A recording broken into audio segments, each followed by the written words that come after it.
سرکاری ملازموں کے لیے خوشخبری، تنخواہوں میں 35% تک اضافہ۔ وفاقی بجٹ پیش، گریڈ 16 تک ملازموں کی تنخواہوں میں 35% ایڈ ہاک ریلیف کا اعلان۔ گریڈ 17 سے 22 تک کے ملازموں کی تنخواہیں 30% بڑھائی گئیں۔ پینشن میں 17.5% اضافے کے اعلان کیے گئے۔ سرکاری ملازموں کی کم از کم پینشن 10,000 سے بڑھا کر 12,000 مقرر۔ ای او بی آئی پینشن 8,500 سے بڑھا کر 10,000، کم از کم اجرت 32,000 روپے مقرر کر دی گئی۔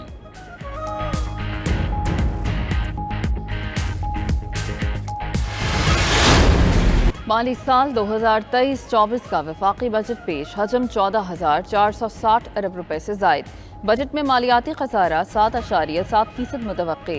ٹیکس وصولیوں کا ہدف 9,200 ارب، نان ٹیکس آمدن کا ٹارگٹ 2,963 ارب مقرر۔ قرضوں اور سود کی ادائیگی کے لیے 7,300 ارب رکھے گئے۔ سبسڈیز کی مد میں 1,074 ارب، پینشن کے لیے 761 ارب روپے رکھنے کی تجویز۔ وفاقی ترقیاتی بجٹ 950 ارب، دفاعی بجٹ 1,804 ارب روپے رکھنے کی تجویز دی گئی۔ درآمدات کا ہدف 58.7 ارب ڈالر، برآمدات کا ہدف 30 ارب ڈالر رکھنے کی تجویز۔ صنعتوں پر نیا ٹیکس نہیں لگے گا، زرعی شعبے کے لیے کئی امارات کا اعلان۔ وزیر خزانہ اسحاق ڈار کی قومی اسمبلی میں بجٹ تقریر، کہا زرعی قرضوں کی حد کو 1,800 ارب سے بڑھا کر 2,250 ارب روپے کیا جا رہا ہے۔ 50,000 زرعی ٹیوب ویلوں کو شمسی توانائی پر منتقل کرنے کے لیے 30 ارب مختص۔ وزیر اعظم یوتھ بزنس اور زرعی قرض کے لیے 10 ارب سبسڈی دی جائے گی۔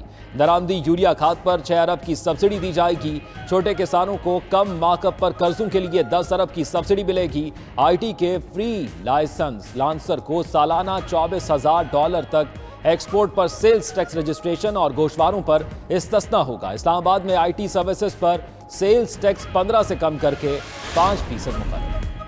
خوردنی تیل، سولر پینل، بیٹری، انورٹر اور مختلف قسم کی مشینری سستی ہو گئی۔ تمام ضروری اشیاء پر درآمدی ڈیوٹی نہ بڑھانے اور بعض پر کم کرنے کا فیصلہ۔ فائنانس بل 2023-24 کے اہم نکات، کوکنگ آئل اور خوردنی تیل پر سیلز ٹیکس ختم کرنے کا فیصلہ۔ قرآن پاک کی طباعت کے درآمدی کاغذ پر ڈیوٹی ختم۔ سولر پینل کے خام مال، مشینری، بیٹری، انورٹر پر کسٹمز ڈیوٹی بھی ختم کرنے کا فیصلہ۔ ڈائی پر، تھنر، پولی ایسٹر، ٹیکسٹائل کے خام مال پر ڈیوٹی ختم۔ کاروبار میں آسانی اور تجارتی سہولیات بڑھانے کا فیصلہ۔ قبائلی اضلاع کے لیے مشینری کی درآمد پر ٹیکس چھوٹ میں توسیع۔ معدنیات اور رائس ملز کی درآمدی مشینری پر ڈیوٹی ختم۔ ذائقہ دار پاؤڈر اور ایرانی ادویات کی درآمد پر ڈیوٹی کا خاتمہ۔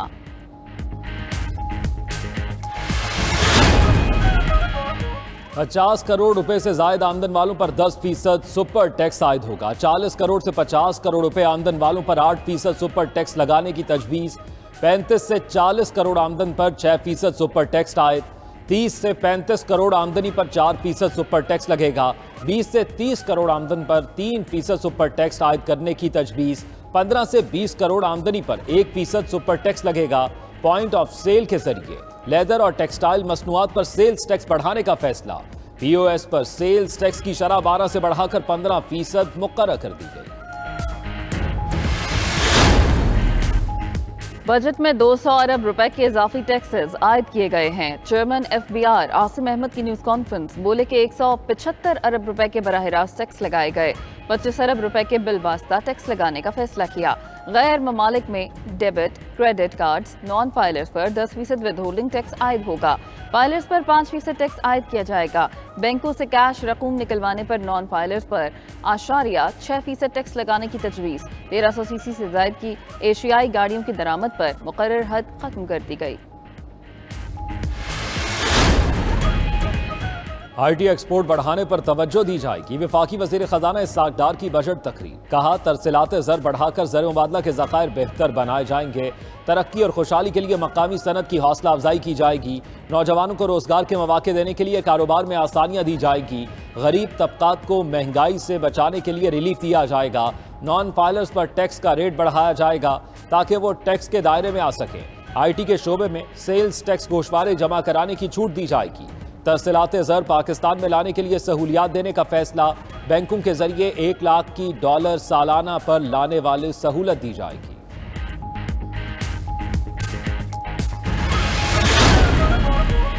وزیر خزانہ اسحاق ڈار کہتے ہیں کہ IMF کے نوے جائزے کی تمام شرائط کو پورا کر لیا. کوشش ہے کہ IMF سے جلد سٹاف لیول معاہدہ ہو جائے. مخلوط حکومت کے مشکل فیصلوں کی وجہ سے پاکستان ڈیفالٹ ہونے سے بچ گیا. خراب معیشت اور عوام کی مشکلات کی ذمہ دار سابق حکومت ہے. PTI حکومت نے مالی خسارے میں اضافہ کیا. IMF تعلقات کو نقصان پہنچایا. موجودہ حکومت نے سیاست نہیں ریاست بچاؤ پالیسی پر عمل کیا. IMF کے ساتھ جو معاہدہ پچھلی حکومت نے کیا تھا اس کو مکمل طور پر دفاعی کیا گیا اور اپنے ہی معاہدے کی دھجیاں بکھیر دی. بڑی مشکل سے ہم نے IMF کے ساتھ وہ معاملات طے کیے. IMF کی تمام شرائط ہیں ان کو منوان نہ صرف تسلیم کر لیا گیا ہے بلکہ ان کے اوپر عمل درآمد کیا ہے. IMF معاہدے کی خلاف ورزی اور سیلاب سے معیشت کو نقصان ہوا. وزیر اعظم شہباز شریف کا بجٹ کی منظوری کے موقع پر کابینہ اجلاس سے خطاب. کہتے ہیں IMF سے ابھی تک معاہدہ نہیں ہو سکا لیکن معاہدے میں کوئی رکاوٹ باقی نہیں. پچھلی حکومت نے IMF سے معاہدے کی دھجیاں بکھیری. موجودہ حکومت نے بڑی مشکل سے IMF سے معاملات طے کیے. عوام کی مشکلات کا احساس ہے. IMF کی تمام شرائط کو منوان تسلیم کر لیا. سعودی عرب اور UAE نے ہاتھ تھاما. $3 ارب کی مدد کی. چین کی سپورٹ انتہائی مددگار ثابت ہوئی. پچھلے مہینے کرنٹ خسارے میں بہتری آئی.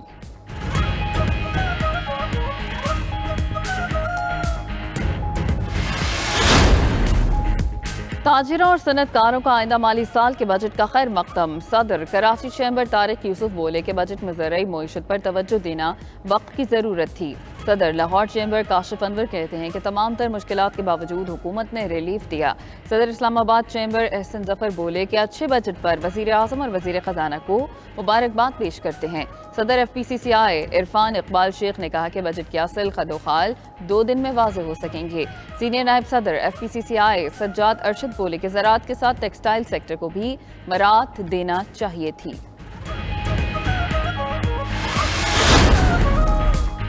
وزیر خزانہ کی ایکسپورٹرز کو 300 ارب روپے کی ٹیکس چھوٹ دینے سے معذرت. وزیر اعظم نے بجٹ میں مختلف ایکسپورٹ سیکٹرز کو 300 ارب روپے کی چھوٹ دینے کا مشورہ دیا تھا.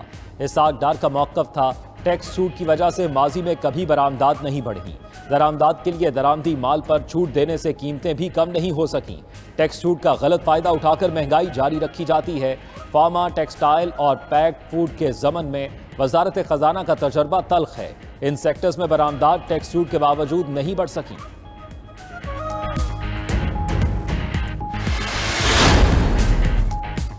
سماجی تحفظ کے شعبے میں 4 کھرب 66 ارب کا بجٹ رکھنے کی تجویز. امن و امان اور سیکورٹی امور کے لیے 2 کھرب 37 ارب روپے کا بجٹ مختص. صحت کے لیے 24 ارب، تعلیم 97 ارب روپے کا بجٹ رکھنے کی تجویز. سبسڈی کا حجم 1300 ارب روپے کا ہوگا. سب سے زیادہ سبسڈی توانائی کے شعبے کے لیے 976 ارب رکھی گئی. بے نظیر انکم سپورٹ پروگرام کے لیے بجٹ میں 430 ارب روپے مختص. پیٹرولیم لیوی 50 سے بڑھا کر 60 روپے فی لیٹر کرنے کی تجویز. 870 ارب روپے حاصل ہونے کا تخمینہ. مالی سال 2023-24 میں دفاعی بجٹ میں 281 ارب کا اضافہ. آئندہ مالی سال کے دفاعی بجٹ کی مد میں 1804 ارب روپے مختص. روپے کی قدر میں کمی کے باعث دفاعی بجٹ میں قدرے اضافہ کیا گیا. آئندہ مالی سال کے دفاعی بجٹ میں تینوں مسلح افواج کے اخراجات شامل. وزارت دفاع، دفاعی پیداوار اور ضلعی اداروں کا بجٹ بھی شامل. رواں مالی سال 2022-23 میں دفاعی بجٹ 1523 ارب روپے تھا. رواں مالی سال مسلح افواج نے قومی بچت مہم کے تحت کئی اخراجات میں کمی کی.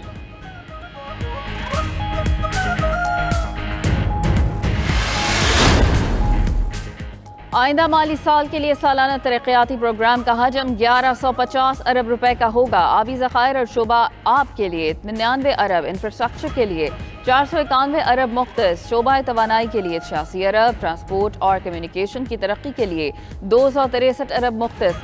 فزیکل پلاننگ اور تعمیرات کے لیے 41 ارب. سماجی شعبے کے لیے 241 ارب رکھے گئے. صحت کے لیے 22 ارب. تعلیم اور اعلیٰ تعلیم کے لیے 81 ارب روپے مختص ہوں گے.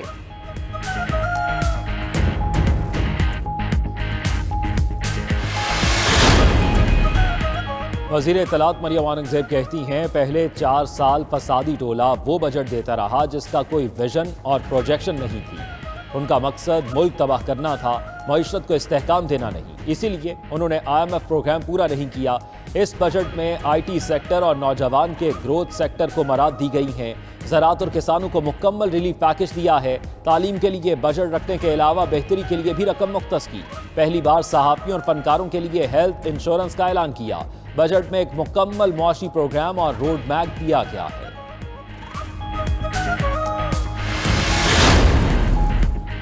ملک میں مہنگائی بے لگام، کئی اشیاء کے بڑھ گئے دام۔ ادارہ برائے شماریات کے مطابق رواں ہفتے مہنگائی کی شرح میں 0.21% اضافہ ہوا۔ سالانہ بنیادوں پر مہنگائی کی شرح 39.26% ریکارڈ۔ 22,000 ماہانہ سے کم آمدن والوں کے لیے مہنگائی 41.06% رہی۔ آلو، پیاز، چکن، ٹماٹر، لہسن، دال، ماش، چینی، واشنگ سوپ مہنگا۔ بیف، مٹن، دودھ، دہی، گڑ، چائے، چاول کی قیمتیں بڑھیں۔ ایل پی جی، دالیں، آٹا، انڈے اور کوکنگ آئل سمیت 10 اشیاء سستی ہوئیں۔ 20 اشیاء ضروریہ کی قیمتوں میں استحکام رہا۔ سندھ کا آئندہ مالی سال کے لیے بجٹ آج پیش کیا جائے گا۔ سندھ حکومت کا مجموعی ترقیاتی بجٹ 700 ارب روپے کے قریب ہوگا۔ صوبائی ترقیاتی پروگرام کے لیے 380 ارب، ضلعی ترقیاتی پروگرام کے لیے 30 ارب روپے مختص کیے جائیں گے۔ وفاق کی مدد سے چلنے والے منصوبوں کے لیے 20 ارب کا تخمینہ۔ غیر ملکی امداد سے چلنے والے منصوبوں کا بجٹ 263 ارب سے زائد رکھنے کی تجویز۔ سرکاری عمارتوں کو سولر پر منتقل کرنے کا منصوبہ شامل۔ 8,700 ملین روپے مختص۔ پری فیبریکیٹڈ 5 انگلش میڈیم سکولز کی تعمیر بھی بجٹ کا حصہ۔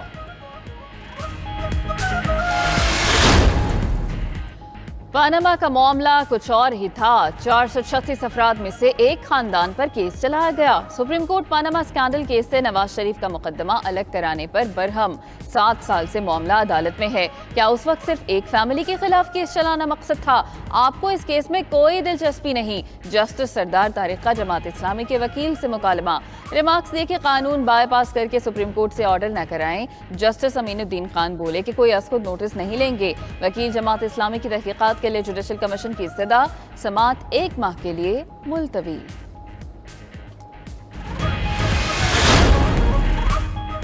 الیکشن نظر ثانی درخواست اور ریویو ایکٹ پر ایک ساتھ سماعت 13 جون کو ہوگی۔ ریویو آف ججمنٹ ایکٹ کے خلاف درخواستوں پر فریقین اور اٹارنی جنرل کو نوٹس جاری۔ سپریم کورٹ میں ریویو آف ججمنٹ ایکٹ کے خلاف درخواستوں کی سماعت کا حکم نامہ جاری۔ کہا گیا الیکشن کمیشن کی نظر ثانی درخواست جلد نپٹانے پر فریقین متفق ہیں۔ نظر ثانی میں اہم آئینی اور انتخابات کا معاملہ اٹھایا گیا۔ درخواست گزار کے مطابق نظر ثانی کا دائرہ کار بڑھانا اپیل کے مترادف ہے۔